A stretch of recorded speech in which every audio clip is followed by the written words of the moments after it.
Hello guys, welcome आप सभी का फिर से मेरे चैनल में। मैंने सिंपल प्रेजेंट टेंस को हिंदी ट्रांसलेशन को इंग्लिश में कन्वर्ट करना बताया आपको। आशा है कि आप सबको समझ में आ ही गया होगा। लेकिन Hindi to English, English to Hindi दोनों ट्रांसलेशन सीखना बहुत ही अनिवार्य है। तो आज मैं आपको बताने वाला हूँ कि इंग्लिश ट्रांसलेशन को हिंदी में कैसे कन्वर्ट करते हैं। लेकिन इसके लिए आप वीडियो के अंत तक बने रहें और ध्यान से इसको पढ़ें, सीखें और समझें। गाइस, आपको याद होगा कि मैं इज, एम और आर पढ़ा रहा था। इज, एम और आर का मतलब है, हो, हूं होता है, जो हिंदी वाक्य के अंत में उचित रूप से लिखा जाएगा। अब हिंदी कैसे निकालता है इसका कोई खास रूल नहीं है, आपको वर्ड मीनिंग आना चाहिए। और ध्यान दीजिए, एक दो जरूरी चीजें जो मैं आपको बताने वाला हूं। जैसे लिखा है he is very worried, word meaning आना चाहिए। गाइस, आपको वर्ड मीनिंग अगर नहीं आता है तो आप इंग्लिश में आपको दिक्कत का सामना करना पड़ सकता है। जैसे इसमें क्या करना है, सबसे पहले सब्जेक्ट लिख देना है। ही मीन्स होता है वह। सब्जेक्ट के बाद आपको पीछे पहुंच जाना है कंप्लीमेंट पे। सब्जेक्ट के बाद आपको पीछे कंप्लीमेंट में पहुंच जाना है, क्योंकि सहायक क्रिया जो हेल्पिंग वर्ब होती है वो हमेशा लास्ट में लिखी जाती है। यानी subject plus complement plus helping verb. तो ही मीन्स वह हो गया, पीछे पहुंच जाए। वेरी मीन्स बहुत, और वो रेड मतलब चिंतित, वह बहुत।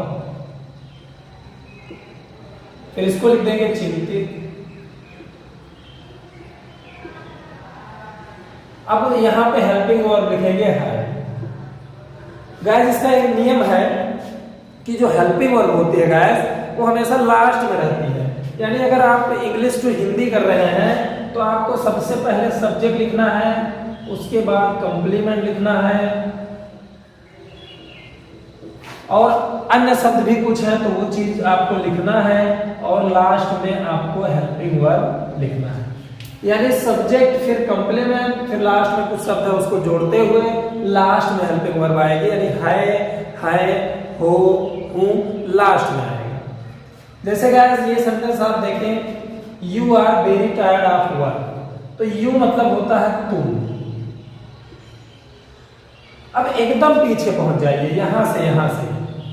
और टायर्ड ऑफ मतलब होता है काम से। इसका मतलब होता है काम से। जो ये फ्रेजल एडजेक्टिव है, फ्रेजल एडजेक्टिव और वर्ड मीनिंग में ज्यादा अंतर नहीं है। गाइस, मैं सीधी बात कहना चाहता हूं कि आपको वर्ड मीनिंग बहुत अच्छे से याद होना चाहिए, अन्यथा दिक्कत का सामना करना पड़ सकता है। तो वर्ड मीनिंग का साधन बहुत है, तमाम किताबें हैं, वहां से याद करिए। कुछ मैं बता रहा हूं उसको याद करिए। तो तुम लिखे और पीछे पहुंच जाएंगे यहां से, काम से। अब फिर वेरी मीन्स बहुत, काम से बहुत थके हो। वैसे आप मतलब तो का की के होता है, लेकिन अगर टायर्ड आप लिखा हुआ है तो उसका मतलब होगा काम से, क्योंकि फ्रेजल एडजेक्टिव का यही नियम है कि उसकी हिंदी जो होती है वही होती है, और दूसरे अनुसार उसकी हिंदी नहीं निकाली जाती है।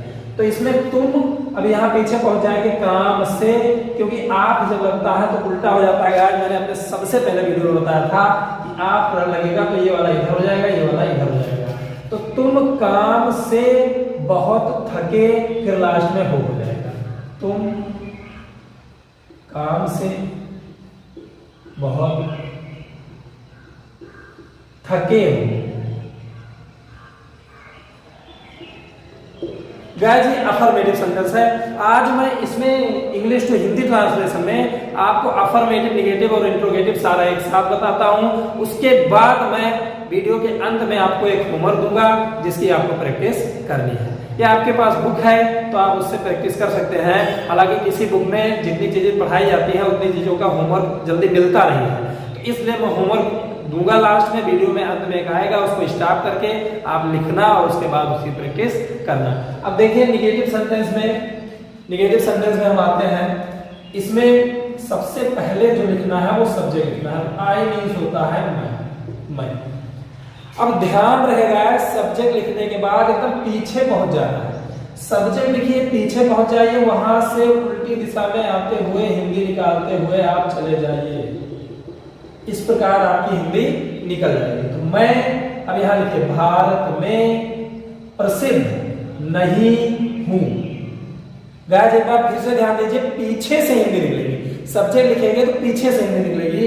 मैं भारत में प्रसिद्ध नहीं हूं, इस प्रकार हिंदी निकलेगी। मैं भारत में प्रसिद्ध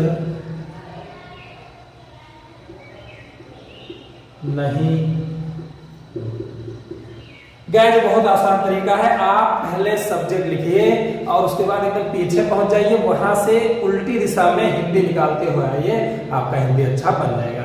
लेकिन लिखने के पश्चात आप उसको सही से पढ़िए।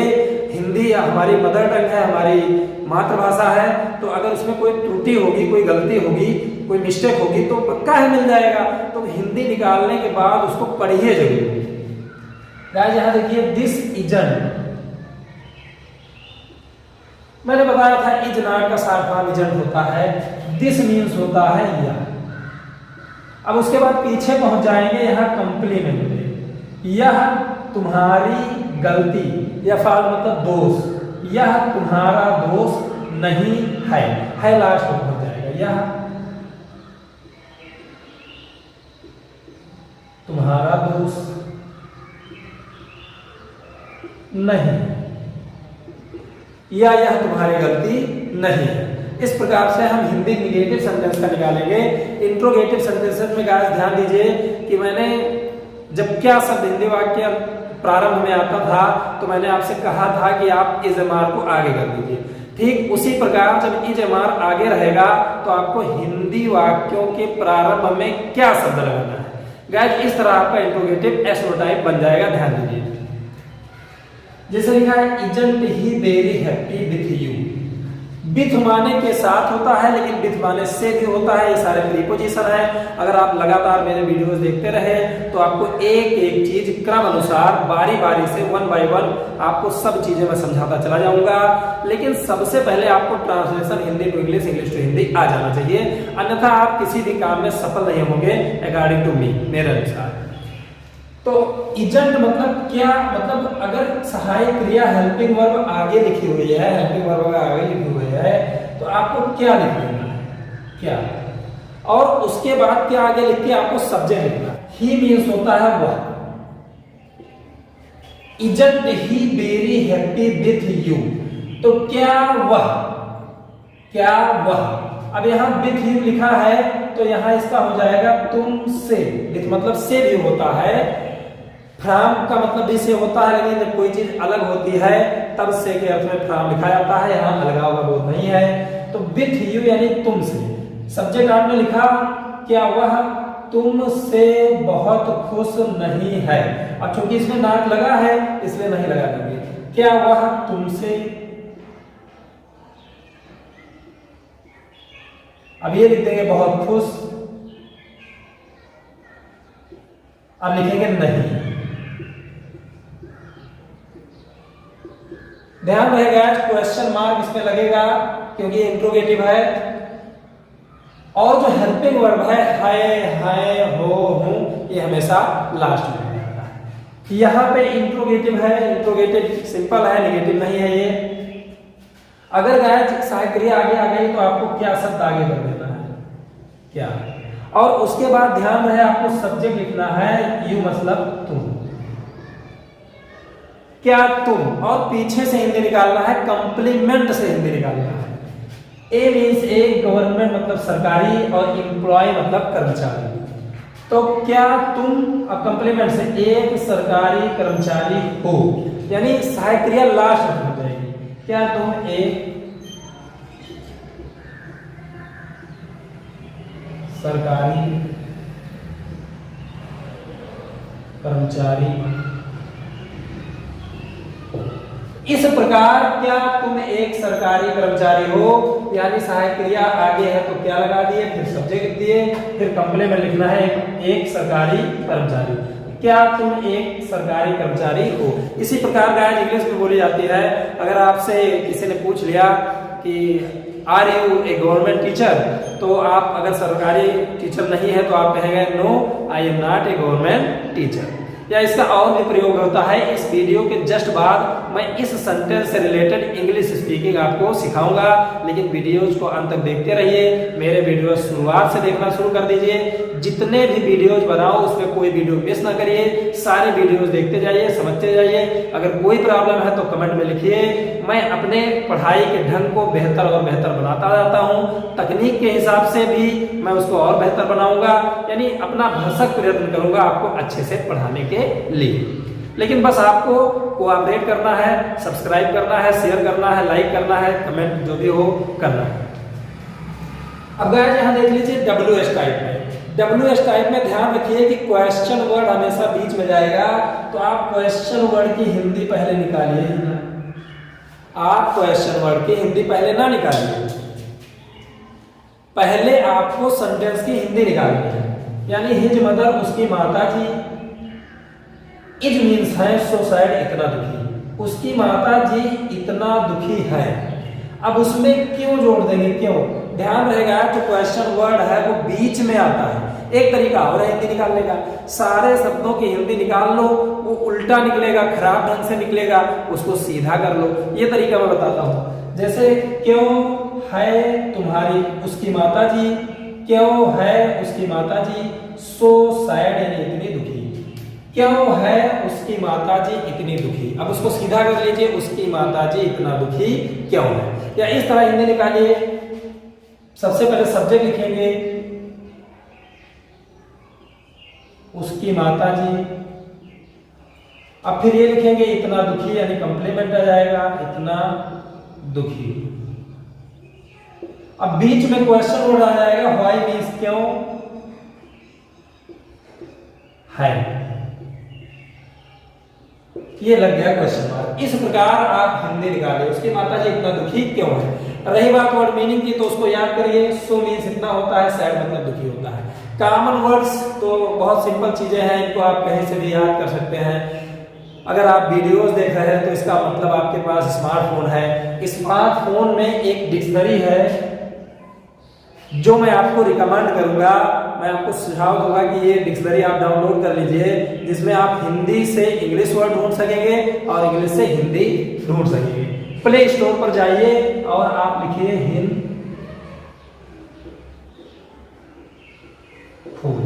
और ये डिक्शनरी नीले कलर का ऐप आइकन बना हुआ है, उस पर क्लिक करिए, उसको डाउनलोड कर लीजिए। वो ऑफलाइन और ऑनलाइन दोनों तरह से चलता है और उसमें ज्यादा से ज्यादा वर्ड मीनिंग मिल जाते हैं। तो गाइस आगे देखिए, क्वेश्चन वर्ड को बीच में लिखना है, क्वेश्चन वर्ड बीच में चला जाएगा, तो पहले सब्जेक्ट लिखा जाएगा। ध्यान दीजिए, पहले सब्जेक्ट, उसके बाद कंप्लीमेंट, फिर क्वेश्चन वर्ड, फिर साइक्रिया। यानी सब्जेक्ट है तुम्हारी बुक, यानी तुम्हारी पुस्तक या किताब, तुम्हारी किताब। अब पीछे से निकालिए, इन दिस रूम, यानी दिस मतलब इस, दिस मतलब यह भी होता है, इस भी होता है। इस कमरे में, तुम्हारी किताब इस कमरे में, और इसको जोड़ देंगे कहां, यानी तुम्हारी किताब इस कमरे में कहां है। तुम्हारी किताब इस कमरे में कहां है। इस प्रकार हम हिंदी निकालेंगे। गाइस हिंदी से इंग्लिश बनाना जितना अनिवार्य है उतना ही अनिवार्य, उतना ही जरूरी है इंग्लिश से हिंदी बनाना। तो दोनों चीज आप पढ़िए और उसके बाद इंग्लिश स्पीकिंग आप पढ़िए।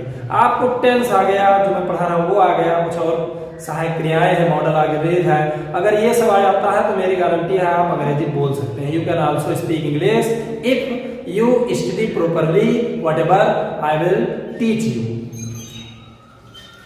अब ये जैसे लिखा है ये अफर्मेटिव सेंटेंस है, लेकिन इसमें नेवर आ गया है। दो शब्द मैं आपको दे रहा हूं, याद कर लीजिए।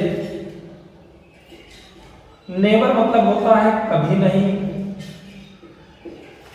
और उसका एंटोनिम्स होता है ऑलवेज, जिसका मतलब होता है हमेशा।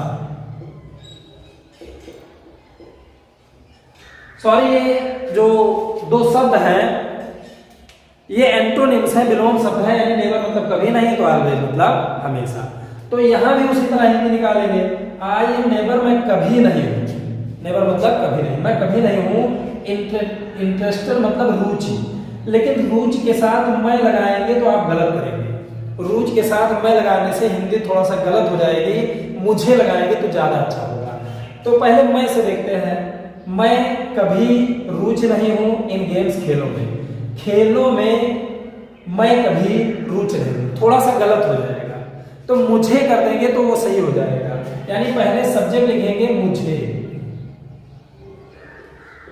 अब गाइस एकदम पीछे पहुंच जाइए आप, यहां से एकदम पीछे सब्जेक्ट लिखेंगे, पीछे से हिंदी निकालेंगे, बहुत अच्छी तरह हिंदी निकल जाएगी। मुझे खेलों में रुचि कभी नहीं है, या इसको इस तरह भी लिख सकते हैं, मुझे खेलों में कभी रुचि नहीं होती है, इस तरह भी इसको लिखा जा सकता है। तो मुझे यहां लिखेंगे खेलों में,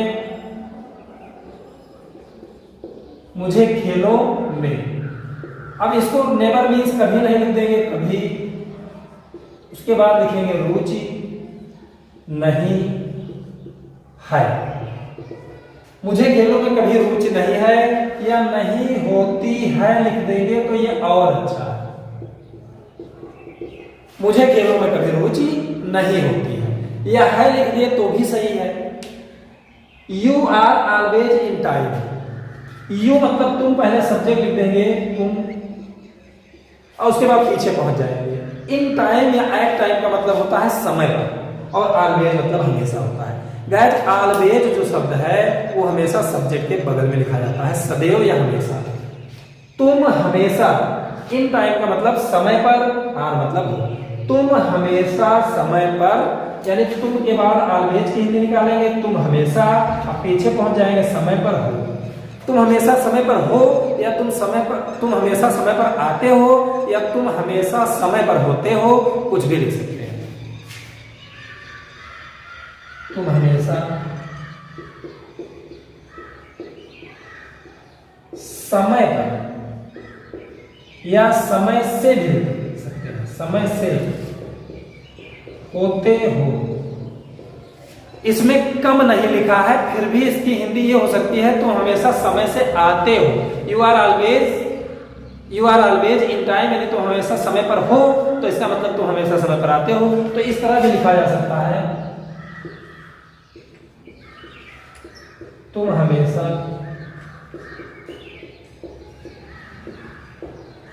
समय पर आते हो। गाइस इसमें आप कहेंगे कि आते हो कैसे आ गया, तो उससे नहीं मतलब है, थोड़ा सा सेंस लगाया जाता है, दिमाग लगाया जाता है कि तुम हमेशा समय से होते हो या तुम हमेशा समय से हो, तो इसका मतलब तुम हमेशा समय से आते हो, बात यही हुई। तो इस तरह की हिंदी निकल सकती है।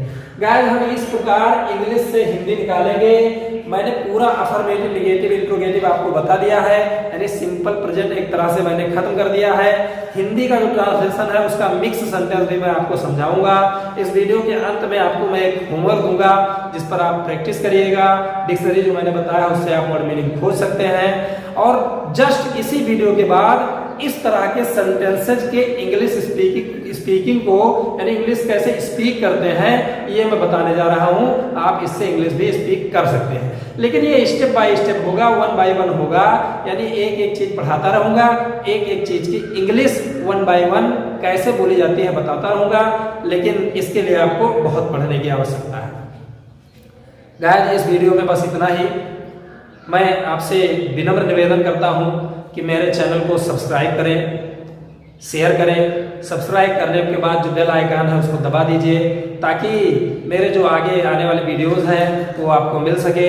और शेयर जितना भी हो सके शेयर करिए, फेसबुक पर, व्हाट्सएप पर, इंस्टाग्राम पर। और कमेंट में अगर कोई प्रॉब्लम है, कोई भी समस्या है तो आप लिख सकते हैं, मैं उसको हल करने की अवश्य कोशिश करूंगा। धन्यवाद।